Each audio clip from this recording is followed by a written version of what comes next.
Hey, what is up, mortals? It is SBurkeVA here with a new video for you. Welcome to part 14 of What If Deku Was the Shield Hero. I just wanted to greet you guys by saying sit back and relax, you're in for a treat. And so, we begin. Izuku didn't have to wait long to find out what Motoyasu meant. On his way to class, Izuku found a video circulating around the hero news sites, one that turned his insides colder than Todoroki's ice. The video featured Malty as he talked to some reporters about what she claimed to have happened, playing the part of the victim.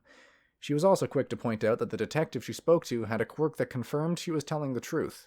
News of both the article and of the incident quickly spread throughout the school like wildfire, so that before Izuku even got halfway to his homeroom, the entire school knew about it. As Izuku made his way down the hallways of UA with Kirishima by his side, the green-haired teen could feel the glares of the other students piercing his back. He could hear their whispers which held all the warmth and kindness of a swarm of angry bees. For the first time, the school of heroes felt unwelcoming. His only comfort right now was that Kirishima had outright refused to believe that Midoriya could have done something like that. Hopefully everyone who knew him, like his classmates, would do the same. That hope was quickly dashed, however, as Izuku opened the door to 1A to find that all the chatter in the room instantly ceased. No one said a thing. Nearly everyone's eyes were focused on Izuku as he made his way to his seat, while most of them kept their expressions neutral. The green-haired teen could see that a few, like Uraraka and Sue, looked more like they were worried for him, but then there were some whose expressions were very frosty. The only one not looking at him was Bakugou, who had his eyes closed as he leaned back in his seat. Then, shortly after Izuku took his seat, the bell rang and Midnight entered the room. She said nothing about what happened that morning, just acting as her usual self like nothing had happened as she continued to fill in for Mr. Aizawa, with Raphtalia coming in shortly after her. The rest of the day was tense for Izuku. The friendly class atmosphere that they had all enjoyed up until now seemed to just vanish, as his classmates seemed to watch Izuku whenever they thought he wasn't looking, or would flinch whenever he made a sudden move. Talking to them was just barely civil, most of the people he tried talking to giving curt, one-word answers before ignoring him completely. The teachers, however, became his rock of normalcy, as they didn't treat him any differently than normal. They just carried out their lessons as normal, as if nothing had happened.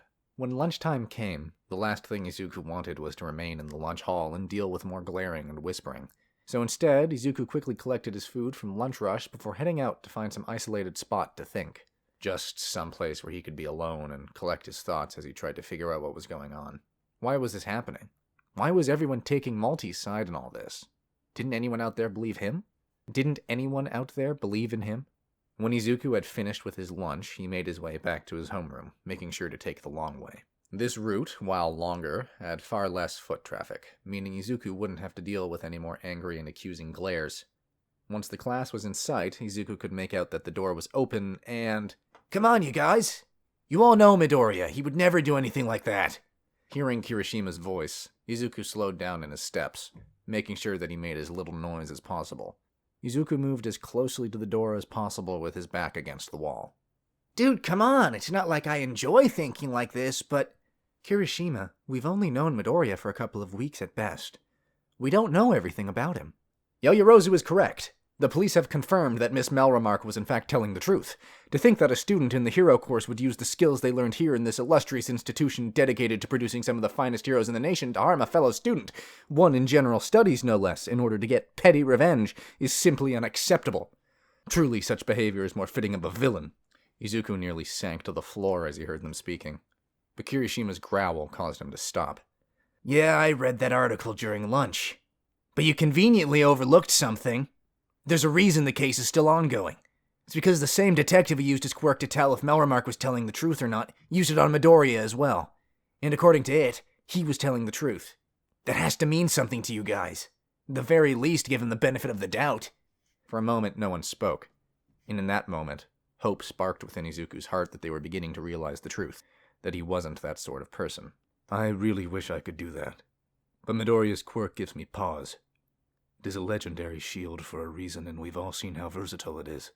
Who's to say that it couldn't offer him some sort of defense against the detective's quirk, or that he has a shield that can make people think he's telling the truth?" "What? That's a stretch, and you know it." "Really? Midoriya has shown himself capable of creating shields out of thin air that he can walk on, imprison others, and even changing the very shape and nature of his shield. When looking at all that, I don't think fooling a lie detector quirk is a stretch at all. We have to be careful, Kirishima. We don't know everything about him. He could even be the UA spy people are talking about. There have been rumors going around that some of the staff here at UA believes that there is a spy walking down these very halls. That this spy is either a teacher turned traitor or a student sent by the League. Normally, I would have dismissed this as nonsense. But I cannot dismiss the facts.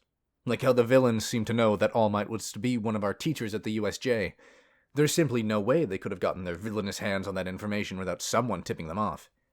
And all of you think Midoriya is that spy? Well, he is always taking notes about us, so... Izuku flinched as he heard a fist slamming onto a desk, then... No, I don't believe that Midoriya would ever do that. I refuse. Back at the USJ, there was a moment when I thought I was gonna die. That sludge villain, he had me. I could barely breathe. I had to watch as he attacked Midoriya and Asui, helpless to do anything. Midoriya. He could have run away with Asui to save themselves. Or if he was the spy, he could have helped the villains kill us, no one would know. But he didn't. He showed that villain just how manly he was. He freed me, and helped take down all the villains. He's right. Midoriya isn't a bad person, and that's not the only time he saved someone. Back during the entrance exam, both he and Raphtalia saved me. They saved a lot of people even when they didn't have to. He's a good person. Then Ida let out a sigh. I can understand why the two of you would think like that. But if either of you considered that it was all an act, he could have been aware of the secret scoring of the entrance exam, only helping people there because it benefited him, made him look all the more heroic, and that finding you, Uraraka, in that position was nothing more than a lucky accident. And Kirishima, who's to say that saving you wasn't just him maintaining his own cover should things go wrong? That can't be true. She's right. Bakugou, you've known Midoriya longer than anyone here. If there's anyone who can— Shut your trap, stupid hair!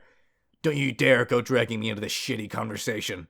If those worthless extras want to think that a worthless nerd like Deku would do something like that, then let 'em. Izuku flinched as he heard the sound of desks and tables being moved roughly as Bakugou got to his feet. Swift footsteps followed, moving to the door, which was then roughly opened. And just as Izuku looked over to the side, he saw that Kacchan was looking back at him with a shocked expression on his face. From there, the rest of the day went on with a lesson from All Might, which became a disaster. Due to so few people actually wanting to work with him, their teamwork wasn't as good as their opponents for the objective, and it ended with him being left under a pile of rubble for longer than he thought was necessary.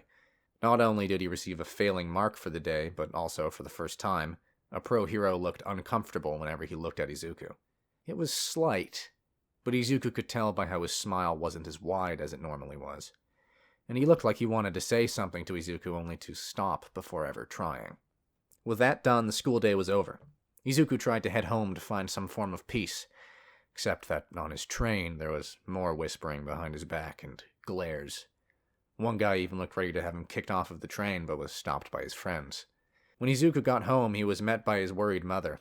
That night, Inko prepared his favorite meal and let him work on his craft throughout the night without questioning if he had finished his homework. Just letting him have some time to let his mind drift away from what was going on. However, the universe had other plans for the teen, for as soon as he picked up his tools, the egg he had bought began to crack, revealing a pair of brilliant blue eyes, staring at him. This video is sponsored by ExpressVPN. ExpressVPN allows you to change your IP address, making it harder to track and securing your privacy. In addition to providing safe passage through the web, you can also expand the reach of your favorite streaming services like Disney+. If you are from the United States, you won't be able to watch any of the MCU and Sony Spider-Man movies, but by switching your location to Japan, you can access them whenever you want. Check out the link in the description to get 3 extra months when you purchase a 12-month subscription plan that costs $99.99 a year. This deal is for a limited time. And thanks to ExpressVPN for sponsoring this video. For the next day and a half, Izuku had to deal with a super clingy Philo that he decided to name Philo. Apparently, the bird had imprinted upon him, and thus she refused to leave her parents' side. This wasn't so bad when Izuku was home, as Philo just laid on the top of his green nest of hair, happily chirping and cooing as she watched Izuku work, or simply ate the food Izuku gave her. Izuku even took a picture of her and sent it to Raphtalia. When morning came, however, the problem reared its head as Philo refused to leave Izuku's side. It took Izuku and Inko about half an hour to pry Philo off the teenage boy so that he could go to school, rushing out the door as fast as his legs could carry him, only to have Philo break free of Inko's grasp and chase after the teen. In the end, Izuku gave up and just went to the school with a Philo chip on his head. It was a little embarrassing, to say the least, sitting in class with a tiny bird dozing on your head. All Izuku could really do was stare down at his desk as bullets of sweat ran down his face. But on the plus side, Philo did help him out in that day's hero training by kicking the hero for the exercise, Mineta, right in the face so hard that he flew across the room. Needless to say, Izuku was impressed. With that said, however, the rest of the classes were not going as well. His classmates, for the most part, were still giving him the cold shoulder and icy looks. It was not helped by the fact that Malty had appeared on at least 2 more shows to talk about what happened. The only good news he heard was that both Kitahara and Kawasumi had been punished, with neither of them being allowed to participate in the sports festival this year, and they would help with the cleanup for their actions. Rumor had it that Kawasumi had tried to say that all they had done was to apply what they had learned here at the school, taking down villains when they saw them. And with all their power, they had a responsibility to take down a villain like Izuku. According to the rumor, after Kawasumi had said this, he was also given an assignment where he had to write a very detailed essay on villain capture law and why it's not okay to just attack a student who is simply being accused in the middle of a crowded area. Because, collateral damage. Then, on the second day, when Izuku managed to get a now full-sized Philo into the UA stable, Mr. Aizawa returned. The man walked into the room looking like his tired normal self and muttering about old hags holding him down for too long. Good morning, class. I apologize for being absent for so long. Now, I have heard a great... Aizawa's words were cut off as he noticed something on his desk. Picking it up with one hand, his eyes traced the words as he read them with mind-blowing speed, though his eyebrows narrowed just as quickly. When he looked at the second page, Izuku felt a chill fill the room as the teacher looked from the paper to various members of the class. Then, finally, Aizawa set down the paper with a grunt. Now then, I'd like to go over what... Before he could finish that sentence, Ida raised his hand into the air. Sir, I believe that the document on your desk is of the most extreme importance. Surely you read... Now Ida was cut off as Aizawa's eyes turned red and his long black hair stood straight up. Yes, I read this. Violently, Aizawa held up the paper he had just read. Then, before everyone's eyes, crumpled it in front of them. If you have time for such meaningless things, then perhaps you're not giving it your all to prepare for the sports festival. But, sir, I don't think you understand. We only wish to ensure that the safety of the class is... Once more, Aizawa's eyes began to glow red as he glared at Ida. Slowly, the teen lowered his head to look down at his desk, hands balled into fists, but not before shooting one more glare towards Midoriya, something that both the teen and the teacher spotted. When class ended, Izuku stayed back as the rest of the students spilled out into the hallway. A few of the girls in the class, like Jiro and Yaoyorozu, even managed to drag Raphtalia out as well. While he sat there, Izuku kept his eyes on Mr. Aizawa, who, for once, was not slipping back into his sleeping bag to take a nap. Instead, he was seated there, dividing his attention between the various forms on his desk and Midoriya. Finally, when it was just the two of them, Izuku approached Mr. Aizawa. What can I help you with? Sir, I think it would be best for me to step down as vice rep. I don't think the class trusts me anymore. That piqued Aizawa's interest as he turned to give Izuku his full attention. I see. Does this have anything to do with the form that was on my desk at the start of class? Izuku shook his head. He had no idea what that had even been about. However, it looked like he was about to find out. One of your classmates decided to petition that you be moved to general studies effective immediately, and be barred from ever returning to the hero course, citing a lack of trust and potential villainous accusations against you. Only 5 people, not including yourself, didn't sign on. Oh, that was all Izuku could say at the moment as he felt a cold wash all over him. All he could do was look at the ground as he took in his latest revelation, that his classmates thought so low of him that they would do something like this. None of them had even bothered to ask him what happened. Aizawa then let out a sigh. Honestly, if I actually believed that you were guilty, I wouldn't have waited to get out of the clutches of Recovery Girl to have you expelled. That caused Izuku to lift his head in surprise. You mean you don't think I did it? No, of course not. Neither does Nezu, who's working with the police right now trying to solve this. This is honestly one of the reasons I hate the press. They love to build up an exciting hero, but won't hesitate to tear them down for ratings. And from what I can tell from your performances in heroics class, their reporting is interfering with your training. Not good. Anyway, I've noticed you haven't tried to approach Melremark. Yeah, I figured it wouldn't end well if I tried. The last thing I wanted was to have another spear or arrow, or whatever, coming at me. They also probably would have accused you of trying to intimidate her. Not just the press, but also the Hero Safety Commission. Right now, the majority of them are willing to wait and see what the police report has to say. Well, all but one. Melremark's father just so happens to be one of the top members of the commission. Add that with the fact that he still views his daughter as a perfect little princess, and the result isn't something you'll like. If he ever caught wind that you tried something with her again, he would use that to pressure the rest of the commission to bar you from ever serving as a licensed hero. Aizawa then let out another sigh. I understand why you're stepping down. I'll make the announcement tomorrow and everyone will have to live with the consequences of their irrational actions. Let's just hope the police can put this case to bed soon. The longer it goes on, the more ingrained the idea that you're a villain might become. Might even end your career before it even began. With a heavy nod, Izuku left. The next morning, Izuku awoke to his mother's cries. Opening his eyes, he saw something that made him wish he was still asleep. There, on the bed, was a young girl with blonde hair with wings coming out of her back. A few feet away was his mother, who had rivers of tears coming out of her eyes as she just pointed to the girl with a trembling finger. Then, the girl said something that made Izuku's heart stop. Oh, good morning, Master.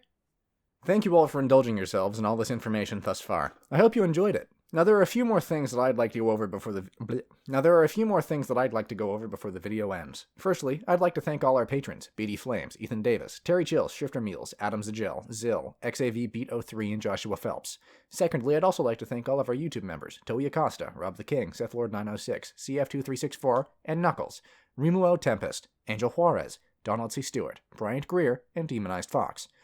Thirdly, if you're in the mood for some great storytelling, We the Celestials has you covered.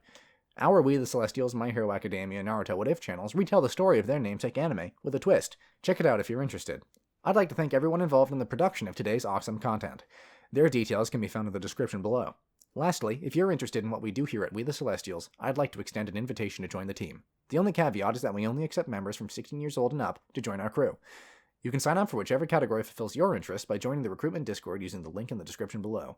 We're always looking for members to join us. Well, that's it from us for today's video. So thank you all for watching, and have a great day.